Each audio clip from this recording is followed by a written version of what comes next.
Professor Chandrachud Singh ji Delhi university में political science के professor हैं। आपका स्वागत है स्टार व्यूज के इस कार्यक्रम में।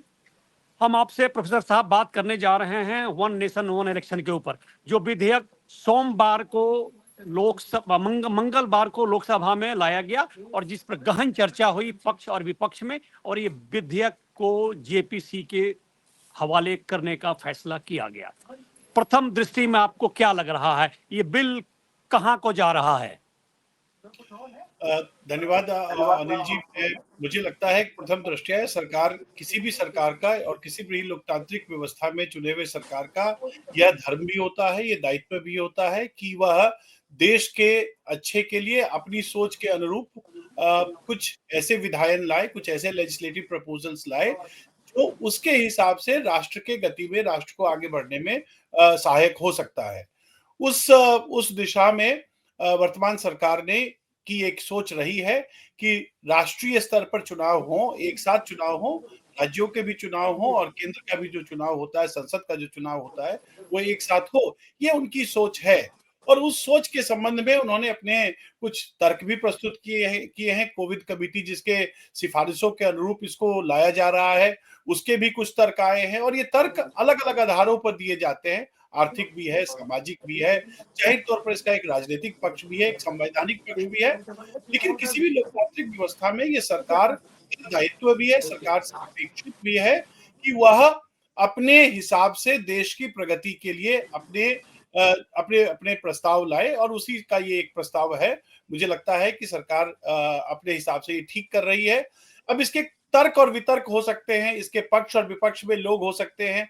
यही तो लोकतंत्र की सबसे बड़ी बात होती है कि कोई भी बात हो उस पर विवेचना हो, उस पे डेलिब्रेशन हो, उसके सकारात्मक नकारात्मक बिंदुओं पर गहन बातचीत हो और उसके बाद जो निष्कर्ष निकले वो समाज और राज्य हित में सबको मान्य हो। तो ये तो मुझे लगता है कि उसी दिशा में है जी। और यही प्रोफेसर चंद्रचूड़ सिंह जी, आप पॉलिटिकल साइंस के प्रोफेसर हैं दिल्ली यूनिवर्सिटी में, तमाम पहलुओं को आप अच्छी से समझते हैं। वन नेशन वन इलेक्शन किस तरीके से संविधान के बेसिक स्ट्रक्चर पे कुठाराघात है, ये आरोप ममता बनर्जी, समाजवादी पार्टी के लोग, कांग्रेस कह रहे हैं कि पूरे फेडरल स्ट्रक्चर को तहस नहस करने की साजिश है। तो ये फेडरल स्ट्रक्चर पे क्या सही मायने में कोई आघात है? नहीं, देखिए, दरअसल ऐसा है कि जो विपक्ष के लोग की जो सोच है वो एक विरोधाभास की राजनीति या विरोध और उनकी राय अपनी जगह पे है और उनको अधिकार है कि वो इस तरह की बातें कहें।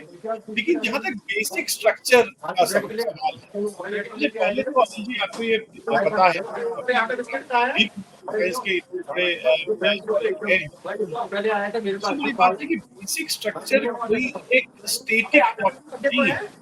बेसिक में भी डायनामिक और आप देखेंगे कि वो इवोल्यूशनरी रहा है। केशव नंद भारती से लेकर आज तक के जितने की भी निर्णय हुए हैं, उन निर्णयों में बेसिक स्ट्रक्चर को अलग-अलग रूप में अलग-अलग तरीके से परिभाषित किया गया। तो कोई स्टेटिक डॉक्ट्रिन तो बेसिक स्ट्रक्चर है नहीं, पहली बात। दूसरी बात, संघात्मक व्यवस्था और निर्वाचन व्यवस्था, ये दोनों दो हैं। संघात्मकता राज्य का स्वरूप है। जब आप पॉलिटिकल साइंस में आप देखेंगे तो मुझे लगता है कि इन दोनों को साथ साथ जोड़ दिया जाता है। इसलिए जोड़ दिया जाता है कि भारत में एक लोकतांत्रिक व्यवस्था है, संसदीय व्यवस्था है और संघात्मक व्यवस्था भी है। दोनों को जोड़ दिया जाता है। थोड़ा सा मिला जुला स्वरूप उसका है भी, लेकिन अगर राज्यों का चुनाव और केंद्र का चुनाव एक नियत स्थिति पे हो तो उससे संघात्मकता पर कैसे कोई प्रभाव पड़ता है, इसको बहुत स्पष्ट तरीके से सामने रखना पड़ेगा। फर्ज करिए आज भी ऐसा कई होता है। इसमें सवाल चंद्रचूड़ जी, इसमें एक सवाल ये आ रहा है कि हमारा कॉन्स्टिट्यूशन जो है वो बेसिकली ब्रिटेन के कॉन्स्टिट्यूशन से इंस्पायर्ड हुआ है और ब्रिटेन में जो व्यवस्था है वो संघात्मक नहीं है, वो यूनिटरी है। तो क्या चुनावी प्रक्रिया में संशोधन करके सरकार संविधान के बेसिक चरित्र को, बेसिक कैरेक्टर को बदलना चाहती है? क्या ये राष्ट्रपति के तरफ बढ़ता हुआ, प्रेसिडेंशियल फॉर्म के तरफ बढ़ता हुआ एक कदम है? मुद्दा यह है जिसको लेके विपक्षी पार्टियां इतनी हाय तौबा मचाई हुई हैं। नहीं, मैं सवाल के तौर पर एक सवाल आपके सामने और भी रखना चाहता हूं, वो ये है कि क्या जो हमारी वर्तमान व्यवस्था है, वो क्या एग्जीक्यूटिव ओरिएंटेड नहीं है? खास करके जब से ये जब से ये दल विरोधी अधिनियम जब पारित हुआ है, तो उसके बाद से नॉर्मली हम कहते हैं कि संसदीय व्यवस्था में विधायिका का नियंत्रण होता है कार्यपालिका पे। पर जब से ये एंटी डिफेक्शन लॉ आने के बाद खास करके तो ये देखा जाता है ना कि कार्यपालिका का ही नियंत्रण हो रहा है विधायिका पे। तो जी हर एक संसदीय व्यवस्था हो या राष्ट्र या कार्यपालिक व्यवस्था हो, लोकतांत्रिक व्यवस्थाओं में कार्यपालिका की शक्ति में अप्रत्याशित वृद्धि हर एक प्रकार की सरकारों में हुई है। तो वो तो मैं मानता हूं, लेकिन इससे ये कह देना कि एक अध्यक्षीय पद्धति की तरफ इसका मूवमेंट हो जाएगा, ये मुझे समझ में नहीं आ रहा है कि किस हिसाब से हो जाएगा। जो अभी संसदीय व्यवस्था है, क्या उसमें ही पहले ही मुख्यमंत्रियों का चेहरा नहीं आ जाता? क्या उसमें ही प्रधानमंत्री कौन होगा इसका चेहरा नहीं आ जाता? तो जो व्यवस्थाएं हैं, मैंने कहा ना कि जो राजनीति की व्यवस्था होती है, संविधान सिर्फ ढांचा बताता है। उस ढांचे में हम किस प्रकार से उसमें गुंजाइश होती है विधायिका को कि उस ढांचे में समय के अनुरूप परिवर्तन करे। भारत जिस जिस विकास के दर को प्राप्त करना चाहता है, जिस विकसित भारत की प्राप्ति का लक्ष्य है, उस लक्ष्य की प्राप्ति में अगर कुछ ऐसी चीजें हैं जिनको दरकिनार करने से अगर भारत एक सशक्त समृद्ध राज्य के रूप में उभर कर सामने आता है, तो मुझे नहीं लगता कि ये इसमें कोई संवैधानिक अड़चन कहीं पर है। और अगर प्रोफेसर कुछ साहब, एक संवैधानिक और बात बताइए, क्या इस विधेयक को एक विजनरी भारत के भविष्य के रूप में देखा जा सकता है? मुझे तो प्रथम दृष्टया ऐसा लगता है कि एक विकसित समृद्ध यूनाइटेड भारत जिसको हम कहते हैं, आप समझिए, जो लोग संघात्मक ढांचा के विरोध में इस विधेयक को मानते हैं, उनको ये मानना चाहिए, उनको भी ये समझना चाहिए कि संघ कभी ये नहीं कहता, संघ बनता ही है समृद्धि के लिए। और एक समृद्ध भारत के लिए ये जरूरी है कि हम हमारे पास निर्वाचन की व्यवस्था हो और निर्वाचन की व्यवस्था सुचारू तरीके से हो, उसमें जो लोकप्रियता है या जिसको हम पॉपुलर मैंडेट कहते हैं उसका प्रतिबिंबन हो और वो होता रहे। और इस व्यवस्था में मुझे नहीं लगता ऐसा कुछ भी है जो उस पॉपुलर मैंडेट को खत्म करने की कोशिश करेगी। इनफैक्ट पॉपुलर मैंडेट हर नियोजित 5 वर्ष पे, या उसमें प्रावधान ये भी है कि अगर ऐसी स्थिति हो जाए जहां पर कोई कोई किसी राज्य के विधानसभा का विघटन पहले भी हो जाए, तो उसी जो जो रिमेनिंग टर्म है उसके साथ अलाइन करके वो फिर ताकि ऐसा हो कि जब चुनाव हो तो सभी चुनाव एक साथ हों। तो मुझे लगता है कि कहीं ना कहीं एक इंटरिम पीरियड में हो सकता है कि कुछ कुछ समस्याएं आए, इंटरिम पीरियड में कुछ असुविधाएं हो सकती हैं, जी, उस पर परंतु एक मैं चंद्रचूड़ जी, मैं आ रहा हूं, उस पे आ रहा हूं। एक दूसरा पक्ष व्यवहारिक पक्ष है।